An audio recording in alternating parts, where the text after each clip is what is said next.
Assalomu alaykum aziz yurtdoshlar, hurmatli obunachilar. Biz Urganch shahar markazida Mir Cafe Xorazm Palace Oblgazning yanında 4 qavatli domimizning 3-qavatında 2 xona sotib chiqqan ekan. Eshiklarimiz demir eshik, ichida yana bir eshigi bor ekan.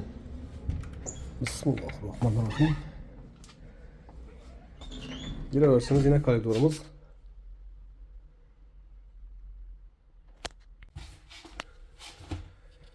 Evet, doğrumuzda spalni, bir yanımızda zal, bekli balkonunu açıp koşup bergenle, bir yanımız sanuzel, bir yanımız kuhniye. Bir yerimiz sanuzel, kafilden çıkıp dururken, içsiz, soğuk su, gaz, siyetten muamma yok. Bir yerimiz aşkhana, bir yerimiz hem kafilden çıkan eken, bitişkeler var eken, oynalarımız almaskan, bir yerde registrem taş alıngan.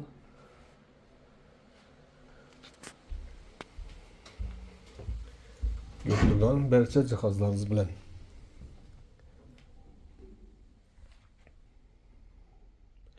Bir yerimiz zal.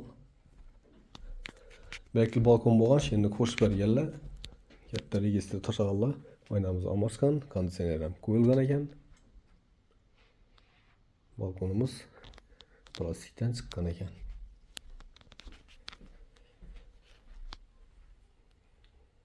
Bir yanımızda spalni.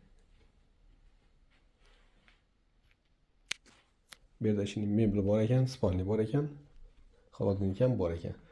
Aziz yurtdoshlar, bahası 320 milyon so'm. Ekrandaki nömrələri çıxıb müraciət etərsizlər, keyingi roliklər açarlar. Sağ olun, işlərinizə zəhmət.